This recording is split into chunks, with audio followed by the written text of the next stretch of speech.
আমরা শুরু করব কৈশিক নলে তরলের উন্নতি বা তরলের অবনতি, যেটাকে আমরা capillary rise of a liquid বা capillary fall of a liquid বলতে পারি। সেটা করার জন্য এইরকম একটা ছবি আমরা ধরে নিচ্ছি। কি আছে সেই ছবিটাতে দেখা যাক। এই ছবিটাতে একটা ক্যাপিলারি টিউবকে অনেক বড় করে দেখানো হয়েছে। সেই ক্যাপিলারি টিউবটাকে আমরা একটা বড় পাত্রের মধ্যে নিমজ্জিত করেছি এবং তার ফলে এই ক্যাপিলারি টিউবের মধ্যে দিয়ে, কৈশিক নলের মধ্যে দিয়ে খানিকটা তরল ওপরে উঠে গেছে। এই ছবি থেকে দেখা যাচ্ছে, দেখো পরিষ্কার, বাইরের লেভেল আর এখানকার লেভেল, তার মধ্যে উচ্চতা হচ্ছে এইচ, স্মল এইচ। আচ্ছা, ক্যাপিলারিতে যে লেভেলটা তৈরি হয়েছে সেটা পরিষ্কার দেখা যাচ্ছে একটা অবতল লেভেল। এই অবতল লেভেলটাকে, অবতল লেভেলের একদম তলার যে পয়েন্টটা, সব থেকে নিচে যে পয়েন্ট আছে, তার থেকে কিন্তু আমরা এই দূরত্বটা মাপব। এইবার এই পার্টিকুলার ছবিটার ক্ষেত্রে ঘটনাটা কি হচ্ছে, এই পার্টিকুলার ছবিটার ক্ষেত্রে আমরা দেখতে পাচ্ছি যে কৈশিক নলে তরলের উন্নতি হয়েছে, অর্থাৎ ক্যাপিলারি রাইজ হয়েছে। অর্থাৎ এক্ষেত্রে আমার এই যে তরলটা সেটা পাত্রকে ভিজিয়ে দেয় এবং তার স্পর্শকোণ সূক্ষ্মকোণ হবে, অ্যাঙ্গেল অফ কন্ট্যাক্ট হবে একটা অ্যাকিউট অ্যাঙ্গেল। এবার আমরা এ পয়েন্টটা দেখছি। এ পয়েন্ট বরাবর অ্যাঙ্গেল অফ কন্ট্যাক্ট যদি থিটা হয়, তাহলে এই দিক বরাবর একটা টান, পৃষ্ঠটানজনিত বল কাজ করছে তরলের ভেতরের দিকে। তাহলে পৃষ্ঠটানজনিত বল তরলের ভেতরের দিকে কাজ করছে। তাহলে নিউটনের তৃতীয় সূত্র অনুযায়ী এর বিপরীতমুখী একটা বল এইভাবে কাজ করবে। এই যে বিপরীতমুখী বলটা, সেই বলটাও এই যে পাত্রের দেয়াল তার সঙ্গে থিটা কোণ করবে, কারণ এই দুটো কোণ হচ্ছে বিপ্রতীপ কোণ। এবার আমরা ধরে নিচ্ছি এই যে বহির্মুখী বলটা, যেটা কিনা পৃষ্ঠটানজনিত বলের প্রতিক্রিয়া বল, সেই বলটাকে আমরা দুটো উপাংশে ভাঙছি। একটা উপাংশ এই থিটার সঙ্গে টাচ করে রয়েছে, সেটা কস থিটা উপাংশ, টি কস থিটা, সেটা এই পাত্রের দেয়াল বরাবর ভার্টিক্যালি আপওয়ার্ডস, উল্লম্ব দিকে ওপরের দিকে কাজ করছে। আরেকটা এই টি কস থিটার সাথে সম্পূর্ণ লম্বভাবে টি সাইন থিটা উপাংশ কাজ করছে। এই টি সাইন থিটা উপাংশটা কিন্তু পাত্রের দেয়ালের সাথে সম্পূর্ণ লম্বভাবে আছে। এখন এটা আমরা একটা পয়েন্ট ধরেছি, কিন্তু এই যে নলটা সেটা একটা সিলিন্ড্রিক্যাল শেপের নল।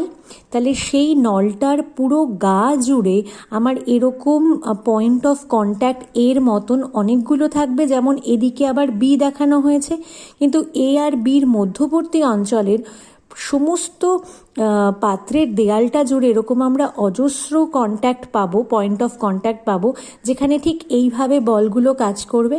তাহলে এই যে পুরো নলটা, সেই নলের দেওয়াল বরাবর ওপরের দিকে কিন্তু টি কস থিটা বলগুলো পুরো জায়গাটা জুড়ে কাজ করবে। পুরো জায়গাটা জুড়ে মানে কি, সেটা হচ্ছে যে এই যে তরলের উপরিতলটাকে এভাবে দেখানো হয়েছে, আমি আরেকটা ছবি এঁকেছি, তাতে দেখো তরলের উপরিতলটা এরকম একটা সার্কেল দিয়ে আমার এই কৈশিক নল বা ক্যাপিলারি টিউবটাকে টাচ করে থাকবে।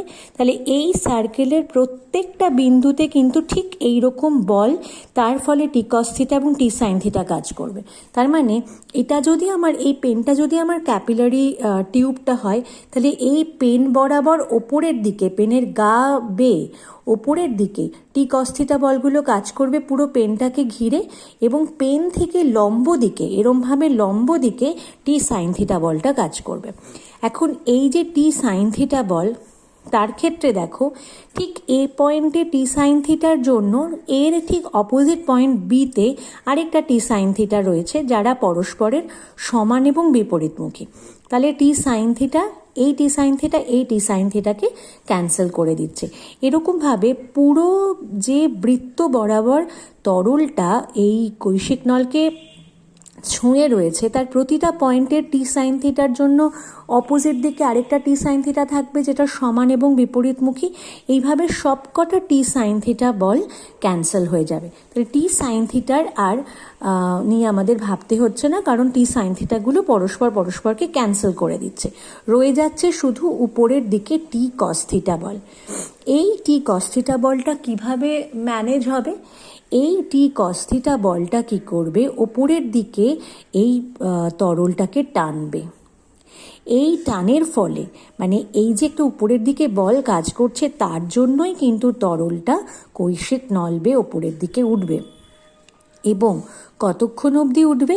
যতক্ষণ না পর্যন্ত এই যে তরলের মানে পাত্রের তরলের তল থেকে এইখানে থাকা তরল মানে এই তরল স্তম্ভ যেটা কৈশিক নলের মধ্যে যে তরলটা উঠল সেই তরলের ওজন যতক্ষণ না পর্যন্ত এই মিলিত টি কস থিটাগুলোর সাথে সমান হচ্ছে ততক্ষণ পর্যন্ত এই রাইজটা হতে থাকবে। ঠিক আছে, আমরা রাইজ হওয়া অবস্থায় ছবিটা দেখেছি, কারণ প্রতিটা মোমেন্টের ছবি তো দেখানো সম্ভব না। কিন্তু মেন বিষয়টা হচ্ছে এই যে বৃত্ত বরাবর তরলটা আমার কৈশিক নলকে ছুঁয়ে রয়েছে, সেই বৃত্ত বরাবর প্রতিটা পয়েন্টে তরল কৈশিক নলের গা বেয়ে টি কস থিটা উপরে কাজ করছে উপরের দিকে। সেই সম্মিলিত টি কস থিটা যখন এই তরল স্তম্ভের ওজনের সমান হবে তখন এই ওঠাটা বন্ধ হবে। তাহলে এই হচ্ছে ক্যাপিলারি টিউব বরাবর তরলের ওপরের দিকে ওঠার মানে আসল ব্যাখ্যা। আর যে ক্ষেত্রে তরল নিচের দিকে নেমে যায় সেক্ষেত্রে কি হয়, যেহেতু অ্যাঙ্গেল অফ কন্ট্যাক্টটা হয়ে যায় সেক্ষেত্রে স্থূল অ্যাঙ্গেল, তো সেটার ক্ষেত্রে এখানে দেখো টিটা এরকমভাবে কাজ করে। তাহলে টির বিপরীতমুখী প্রতিক্রিয়া বল এভাবে কাজ করে। তার ক্ষেত্রে টি কস থিটা ডাউনওয়ার্ড ডিরেকশনে হয়, সেক্ষেত্রে সেই টি কস থিটার জন্য তরলটা নিচের দিকে নেমে যায়। এই হচ্ছে আমাদের মূল ব্যাপার। এরপরে আমরা অঙ্কের অংশটাতে আসব। যদি আমরা ধরে নিই যে এইখানে এই যে নলটা তার কৈশিক নলটা তার ব্যাসার্ধ যদি আর হয়, তাহলে যে বৃত্ত বরাবর তরলটা এই কৈশিক নলকে ছুঁয়ে আছে তার পরিধি হবে 2πr। আর 2πr এর প্রতিটা পয়েন্টে টি কস থিটা বল ওপরের দিকে কাজ করছে, তাহলে তরলের ওপর মোট ঊর্ধ্বমুখী বল হবে 2πr into T cos theta. আর রো মানে এই যদি ধরে নিই যে রো হচ্ছে এই তরলের ঘনত্ব, তাহলে এইচ উচ্চতার তরলের ওজন কত হবে? এইচ উচ্চতার তরলের ওজন হবে পাই আর স্কোয়ার ইন্টু এইচ রোজি। কেন পাই আর স্কোয়ার ইন্টু এইচ রোজি হলো? এইচ রোজি এইটুকু আমরা জানি, এটা হচ্ছে আমার চাপের পরিমাণ। এইচ রোজি হচ্ছে এইচ গভীরতা বা এইচ উচ্চতার কোনো তরল যে পরিমাণ চাপ প্রয়োগ করে সেটা এইচ রোজি। তাকে আমি পাই আর স্কোয়ার এই ক্ষেত্রফলটা দিয়ে গুণ করলে বল পাবো। পাই আর স্কোয়ার ক্ষেত্রফল কেন না, আমি ধরে নিয়েছি যে কৈশিক নলের ব্যাসার্ধ হচ্ছে আর, তাহলে কৈশিক নলটার প্রস্থচ্ছেদ পাই আর স্কোয়ার হবে। তাহলে এইচ উচ্চতার তরলের ওজন কিন্তু হয়ে যাচ্ছে পাই আর স্কোয়ার এইচ রোজি। এবার এই যে ঊর্ধ্বমুখী বল 2πr টি কস থিটা আর এই এইচ উচ্চতার তরলের ওজন, এই এইচ উচ্চতার তরলের ওজন এই দুটো সমান হবে। কিন্তু এখানে একটা ব্যাপার আছে যে এটা একটু বড় করে ছবি এঁকে দেখিয়েছি আমি। এই যে তরলের উপরিতলটা অবতল, এই অবতল তল হওয়ার ফলে দেখো এইখানে আমরা এত অবধি এইচ উচ্চতা ধরেছি, তাহলে এই জায়গাতে এবং এই জায়গাতে কিন্তু খানিকটা তরল আছে, সেই তরলটাও নিখুঁত পরিমাপের ক্ষেত্রে আমাদেরকে ধরতে হবে। তাহলে সেই তরলটা ধরার জন্য আমরা কি করব? আমরা এই জায়গার আয়তনটা বার করে নেব, এইটুকুর আয়তন, তার থেকে এটাকে একটা অর্ধগোলক হিসেবে বাদ দেব। তাহলে আমরা এই জায়গাটার আয়তন এই জায়গাটার ওজন পেয়ে যাব। তাহলে সেটা এখানে করা হয়েছে। দেখো যে তরলের অবতল অংশে কিছুটা তরল থাকে, ধরা যাক এই তরলের আয়তন v। তাহলে সুতরাং মোট যে ওজনের তরল নল বরাবর ওপরে ওঠে তা হলো pi r square h plus v into rho g. এখান থেকে আমরা পাই আর স্কোয়ার এইচকে মানে ধরেছি, রোজিকে কমন নিয়েছি, আর ধরে নিয়েছি এখানে ক্যালকুলেট করে বার করা যায়, কিন্তু ওটা এখন এখানে বার করিনি আমরা। সেটা হচ্ছে যে ওই আয়তনটা যেটা এই জায়গাগুলোতে রয়েছে ওটাকে জাস্ট প্রথমত আমরা ভি হিসেবে ধরে নিলাম। এবার আয়তন যদি ভি হয়, তার ভর হবে ভি ইন্টু রো এবং তার ওজন হবে ভি রো জি। তাহলে ওই যে অবতল অংশের তরল, তার ওজন ভি রো জি। এবার সেটাকে এই ওজনের সাথে যোগ করা হয়েছে pi r square h rho g plus v rho g করে রোজিটাকে কমন নেওয়া হয়েছে। তাহলে হয়ে গেছে pi r square h plus v rho g. এবার 2 পাই আর টি কস থিটা মোট ঊর্ধ্বমুখী বল, সেটা এই ওজনের সাথে সমান। এখান থেকে আমরা টি বার করলাম, pi r square h plus v by 2 pi r cos theta, টিটাকে রেখে দিয়েছি, বাকি সমস্তটাকে নিচে এনে দিয়েছি ইন্টু রোজি। যদি পাই আর স্কোয়ার এইচ আয়তনের তুলনায় ভি আয়তন উপেক্ষণীয় হয়, ধরো এখানে যেমন অনেকখানি করে দেখানো হয়েছে তাই এই জায়গাটা বেশি মনে হচ্ছে, অনেক সময়তেই কি অবতল তলটা খুবই ফ্ল্যাট ধরনের হয়, মানে অলমোস্ট ফ্ল্যাট, তো সেটার জন্য আমরা ভিটাকে নেগলেক্ট করতে পারি। ভিকে যদি নেগলেক্ট করি তাহলে ভি অংশটাকে উপেক্ষা করে দিয়ে এটা হয়ে গেল pi r square h rho g by 2 pi r cos theta.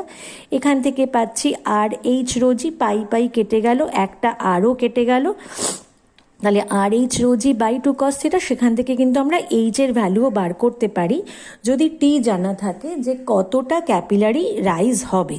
তাহলে তরলের তাপমাত্রা যদি অপরিবর্তিত থাকে তাহলে এইখান থেকে দেখো টি কনস্ট্যান্ট হয়ে যায়, রো কনস্ট্যান্ট, তো এমনিতেই তরলের ঘনত্ব, জি একটা নির্দিষ্ট স্থানে অভিকর্ষজ ত্বরণ কনস্ট্যান্ট।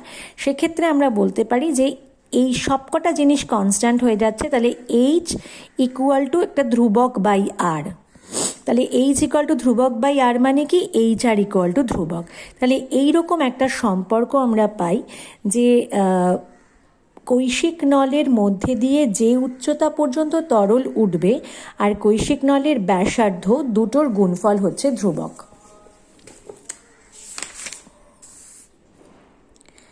এই সম্পর্কটাকে জুরিনের সূত্র বলা হয়। তাহলে জুরিনের সূত্রটা কি? কৈশিক নলে কোনো তরলের আরোহণ অথবা অবরোহণ অর্থাৎ রাইজ অথবা ফল কৈশিক নলের ব্যাসার্ধের ব্যস্তানুপাতিক হবে। তবে কি এটা কিন্তু একদম পিওরলি ক্যাপিলারি টিউবের জন্য। ক্যাপিলারি টিউবের যদি ব্যাসার্ধ বড় হয়ে যায় তাহলে কিন্তু এই সূত্রটা আর ঠিক মতন ভ্যালিড হয় না। যত নলের ব্যাসার্ধ কম হবে তত বেশি তরলের উন্নতি বা অবনতিটা ঘটবে, বা রাইজ অথবা ফল তত বেশি হবে। আচ্ছা, এখানে ওই যেটা আমি তোমাদেরকে বলেছিলাম যে আমরা ওই ভি আয়তনটা নির্ণয় করতে পারি, সেটা আমরা এখানে করে দেখব কি হচ্ছে। এই ভি আয়তনটা হয়ে যাচ্ছে কি, এটা হচ্ছে এবিসিডি চোঙের আয়তন। দেখো এখানে ভালো করে, এ বি সি ডি চোঙের আয়তন থেকে এই অর্ধগোলকের আয়তনটা মাইনাস করতে হবে। এটা আমরা অ্যাকিউরেটলি বার করতে পারি। এবিসিডি তরলের আয়তন কত হবে? পাই আর স্কোয়ার ইন্টু আর। কেন পাই আর স্কোয়ার ইন্টু আর হবে সেটা একবার দেখে নিই। এটা একটা ছোট্ট সিলিন্ডার, এই ছোট্ট সিলিন্ডারটার প্রস্থচ্ছেদ পাই আর স্কোয়ার, আর তার উচ্চতাও হচ্ছে আর, কারণ আরই হচ্ছে অর্ধগোলকটার ব্যাসার্ধ। তাহলে পাই আর স্কোয়ার ইন্টু আর হয়ে গেল এবিসিডি চোঙের আয়তন। আর অর্ধগোলকের আয়তন কি হবে? অর্ধগোলকের গোলকের আয়তন হচ্ছে 4/3 পাই আর কিউব, তার হাফ। তাহলে এটা করলে এটা বেরোচ্ছে পাই আর কিউব, এটা বেরোচ্ছে 2/3 পাই আর কিউব, মাইনাস করলে 1/3 পাই আর কিউব। তাহলে ভির জায়গায় আমরা 1/3 পাই আর কিউব বসাতে পারি। বসানোর পরে এখান থেকে পাই কমন নিয়ে কেটে যাচ্ছে, আমরা আর কমন নিচ্ছি, তাহলে H plus r/3 Rosie by 2 এইরকম একটা ভ্যালু আসছে যদি আমরা কস থিটাকে 1 ধরে নিই। তাহলে এই হলো আমাদের মোটামুটিভাবে এই ক্যাপিলারি রাইজ এবং ফল সম্পর্কে যা আছে। বা স্পর্শকোণ যখন 90 ডিগ্রির থেকে কম হয় তখন কস থিটার ভ্যালুটা ধনাত্মক, তার ফলে এইচ ধনাত্মক হয়, তার ফলে কৈশিক নল বরাবর তরল ওপরের দিকে উঠবে। আর স্পর্শকোণ যদি 90 ডিগ্রি থেকে বেশি হয় তাহলে কস থিটা ঋণাত্মক হবে, তখন এইচও ঋণাত্মক, তখন কৈশিক নল বরাবর তরল নিচের দিকে নামবে। তাহলে এই হচ্ছে আমাদের এই ক্যাপিলারি রাইজ অ্যান্ড ফল। এখানে দেখো একটা বলেছে যে পরিষ্কার কাচ ও বিশুদ্ধ জলের ক্ষেত্রে স্পর্শকোণ 0, অর্থাৎ cos θ 1। তাহলে cos θ 1 হলে H ইকুয়াল টু হয়ে যাবে 2T/r রো জি। তাহলে T equal to 1/2 RH rho g. এইখান থেকে আমরা পৃষ্ঠটান নির্ণয় এই ফর্মুলা থেকে করতে পারবো। এটা আমাদের পৃষ্ঠটানের চ্যাপ্টারটা শেষ হলো। এরপরে আমরা নেক্সট ক্লাসে নেক্সট চ্যাপ্টারে শিফট করে যাব।